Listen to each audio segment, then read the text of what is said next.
Boa tarde, vamos gravar a aula de dispersão de frutos e sementes. A dispersão corresponde a vários processos de transporte, tanto do fruto quanto da semente, para longe da planta-mãe, a fim de evitar a competição entre os indivíduos da própria população ou entre indivíduos de população do entorno, e facilita a conquista de novas áreas mais favoráveis ao desenvolvimento das plântulas. A dispersão, como a polinização, ela ocorreu evolutivamente com esses agentes de dispersão. E ela pode ser artificial, geralmente é feita pelo homem com algum intuito, é o que a gente chama de antropocoria, e ela pode ser natural. Na natural, ela pode ser feita pela própria planta. Aí nós chamamos de autocoria, é uma autodispersão. E pode ser feita por agentes externos. Esses agentes externos podem ser abióticos, como o vento e a água, ou podem ser bióticos, como os animais. Quando ela é feita pelo homem, a antropocórica, geralmente tem um propósito ou de produção agrícola ou ornamental, então ele tem a intenção de fazer a dispersão. Mas às vezes você também pode carregar algum picão, algum carrapicho, né? Ou então, como no caso do dente do leão, que a gente sopra e as sementes voam, então você está fazendo de uma forma não intencional. Autodispersão. A autodispersão pode ser explosiva quando geralmente o fruto joga as sementes bem longe, às vezes chega a 10, 15 metros de distância. São chamadas também de bolocóricas. O beijo de frade, abaixo, ele explode assim a cápsula e a semente vai longe. E à direita, em cima, nós temos um esquema de legumes elásticos, que quando o legume rompe, então as sementes são lançadas longe. O beijo de frade, às vezes, até assusta a gente na mata, porque quando você encosta nele, ele está tão túrgido, tão tenso, que ele explode. Aí a gente leva um susto, pensando que possa ser algum animal. E as que caem pelo próprio peso, atraídos então pela força da gravidade, são as baricóricas, né? Geralmente são de tamanho maior. Nós temos aqui à direita o equibalium, que ele solta quando ele solta do cabinho, né, do pedúnculo, aí as sementes vão jorrando assim para fora com bastante força. E as que se enterram, como o caso do amendoim. Amendoim é um caso interessante porque a flor não se abre, então existe a autofecundação. E depois ela se enterra, o pedúnculo cresce, ela se enterra no próprio solo. Para o fruto amadurecer, ele precisa do calor do solo, e aí então, depois de um certo tempo, ele amadurece e as sementes já estão até dentro do próprio solo. No caso de agentes externos que vão facilitar essa dispersão, nós temos o vento, que é a pneumocórica. Essa ação do vento pode ser direta. Aí, nesse caso, geralmente as sementes são leves e pequenas. No caso da orquídea, ela parece uma pequena poeirinha, então ela é carregada bastante longe. Ou por acessórios como planadores. Então, o fruto, a semente, forma asa, apresenta pelos, né? Apresenta plumas. Então, nós temos aqui embaixo um caso do fruto da Asclepia curaçávica, que é o oficial de sala, em que ele, de certa forma, é explosivo e as sementes ainda têm essa coma, essa coroa de pelos que vai facilitar a dispersão. Em cima nós temos uma cipsela de uma asterácea com o cálice transformado em papos, que nós já vimos. Mais à direita nós temos Triplaris surinamensis. O próprio cálice se transforma numa estrutura de dispersão e geralmente até para suavizar a descida da árvore. Ela vai girando e vai descendo. E o último aqui também, com esses pelos longos, né, formando como se fosse um chicote, ele se enrosca e às vezes até enterra a própria semente, às vezes um pouco no solo. Segunda parte aqui, continuando pelo vento, às vezes o fruto se torna alado, como no caso aqui do Acer, mas às vezes é a semente que é alada, como no caso dos ipês aqui, da família Bignoniaceae. O fruto se abre, é uma sílica, e aí as sementes aladas voam. Essas alas podem ser só para um lado ou podem rodear toda a semente. Aqui é o Chelidonium majus. Ele tem uma estrutura na parede da semente, na testa, que alguns chamam de estrofilo, né? E ele aqui está facilitando a dispersão pelo vento. Só que mais à frente a gente vai ver que nesse estrofilo existe alimento e geralmente são as formigas que vão transportar essas sementes do chão, carregando lá para o ninho delas e já deixando elas praticamente enterradas para germinar, porque a formiga só come essa estrutura que alguns chamam de elaiosomos, porque tem proteína, tem lipídio, tem açúcares, tem vitaminas. E pela água hidrocórica ou hidrocoria. Pela água nós podemos ter por correntes marinhas, nesse caso é o coco, é o exemplo padrão. O coco, na verdade, ele vai apresentar o endosperma líquido, que é aquela água do coco que a gente bebe. O embrião é mínimo, mas como ele vai pela maré e pode ficar meses à deriva, o embrião tem que ter bastante alimento, embora seja bem pequeno. Ele tem aquela estrutura fibrosa que vai armazenar bastante ar e vai fazer com que ele flutue, embora ele seja um fruto pesado, né? Mas ele consegue flutuar. E a casca interna é lenhosa, que protege então a semente. Então aquela água é o endosperma, que à medida que vai passando o tempo, ela vai se tornando mais sólida e forma o que a gente chama da da carne do coco. Nós temos também a ação mecânica da chuva.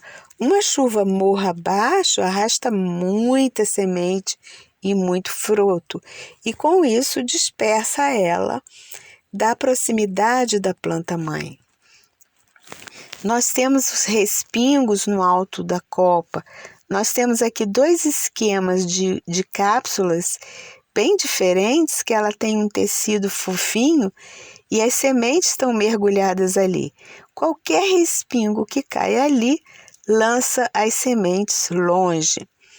E até a turgescência, que leva à autocoria, no caso dos legumes elásticos, é uma diferença de pressão ali que vai fazer com que rompa a casca e as sementes sejam lançadas longe. E por flutuação nos rios. Isso é bem típico dos ingás, né? Tem o ingá da Amazônia, que é o rio que transporta ele, né? Então, nesse caso, também tem que apresentar alguns tecidos com ar para manter a flutuação. E por animais, né? As chamadas zoocóricas. Nós podemos ter o padrão mais comum por ingestão, então o animal se alimenta do fruto ou da semente. Então nós temos pássaros, morcegos, peixes. No caso dos pássaros, geralmente a gente chama de ornitocoria, dos morcegos, quiropterocoria.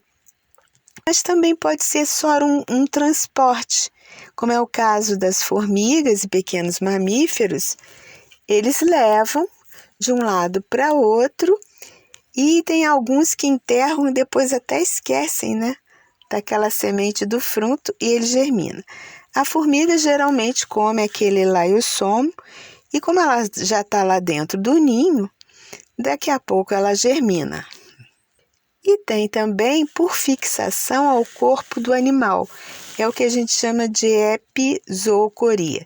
Nesse caso, né, a gente na verdade não quer fazer a dispersão, mas como ele tem ganchos, pelos, mucilagens, espinhos, ele gruda ou no pelo do animal, ou na pena da ave, ou na nossa roupa, e a gente vai então dispersando.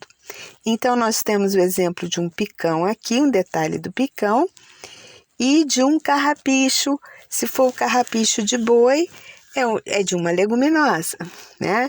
A maioria dos picões são de asterácea ou composta. E temos aqui o visgueiro, o visco album, que tem um frutinho bem gosmento que gruda. Então, geralmente é o pássaro que transporta. Quando ele limpa o bico na árvore, ele deixa lá as sementinhas, ou quando ele defeca, ele também deixa as sementes, e com isso as sementes são dispersas. Algumas sementes, elas não germinam, mesmo quando o ambiente é propício. A isso nós chamamos de dormência. E isso é interessante, que nem todas as sementes germinem ao mesmo tempo, porque pode ser que o ambiente não esteja muito favorável. Aí todas vão morrer, então elas germinam em tempos diferentes. Os fatores que levam à dormência, os mais comuns são impermeabilidade da casca à água e a gases. Isso é muito comum na família leguminosa. Nós temos um exemplo aqui à direita do olho de boi. A casca é bem dura e às vezes tem uma cera. Com isso não tem como entrar água nem gases. Não entrando água, o metabolismo funciona através do embate da água nas substâncias. Resistência mecânica da casca, muito comum também na família leguminosa. Elas têm uma casca grossa e bem dura. Mesmo que penetre água, o embrião que é tenrinho, ele não tem força suficiente, pressão suficiente para romper aquela casca. Então, essa semente vai ter que rolar na terra, no seixo, vai ser escarificada, até essa casca então ceder e então a pressão interna da água vai romper e o embrião vai poder germinar. Temos alguns páspalos também. Muitas têm substância inibidora na casca ou no próprio embrião. Na casca é muito comum, como o ácido cumárico dos timbóis, o ácido cafeico, a terebentina, que é bem comum na aroeira. Tem pessoas que têm uma certa alergia a essas sementes e frutos das anacardiáceas. E o eugenol, típico das mirtáceas. Alguns eucaliptos deixam o chão da mata bem limpo, porque ele libera esses óleos essenciais que neutralizam a germinação das outras espécies. E embriões rudimentares, que é o mais difícil, a fruta de conde e a orquídea tem. Então, quando a semente é liberada, o embrião ainda não está formado. Então, ele vai precisar de um tempo para formar a radícula, o eixo hipocótilo, os primórdios foliares, e aí ele se torna muito sensível. Qualquer variação de temperatura, umidade, pressão, né, excesso de calor, pode matar o embrião, porque ele ainda está se formando. Fatores que a gente pode utilizar para quebrar essa dormência e agilizar a germinação dessas sementes. A escarificação mecânica ou química da casca. No laboratório, geralmente a gente usa uma lixa de unha, vai lesando um pouco a casca, e aí ela começa a absorver a água e a entrar oxigênio. Ou usamos um ácido forte, como o ácido sulfúrico ou ácido clorídrico a 1%, mas nós temos que ter cuidado, porque a gente deixa alguns minutos e lava muito a casca para retirar qualquer resíduo, porque se o embrião encostar, ele morre. Água corrente, quando essa substância inibidora está muito na superfície da casca, ela pode ser lavada e retirada. Um calor prévio, um resfriamento prévio ou uma secagem prévia pode desnaturar essa substância inibidora. Desnaturou a substância, perde o efeito da dormência e aí a semente pode começar a germinar. Exposição à luz no caso de sementes fotoblásticas negativas e positivas. Por exemplo, o tomate é fotoblástico positivo. Então, se você deixar ele exposto, ele entra em dormência, né? Então, ele vai precisar, depois de um certo tempo, para eliminar essa substância e poder voltar a germinar. Aumento da pressão atmosférica. Quando a casca é impermeável ao ar, ao oxigênio, você pode colocar numa câmara de pressão, mas isso é caro. Isso a gente faz num laboratório, mas não para produção em massa. E a excisão do embrião, no caso dos inibidores estarem no embrião e não na casca, aí é mais complicado ainda, né? Porque é uma cirurgia, você vai tirar o embrião com cuidado que ele não seja lesado, aí você lava bem ele, retira o inibidor e põe para germinar, né? Mas isso é mais em laboratório do que propriamente em grande produção de material. E no finalzinho aqui a gente colocou uma referência bibliográfica, caso vocês queiram pegar algum outro detalhe ou naquilo que a gente se baseou para escrever essa aula. Espero que tenha ficado didático. Até breve.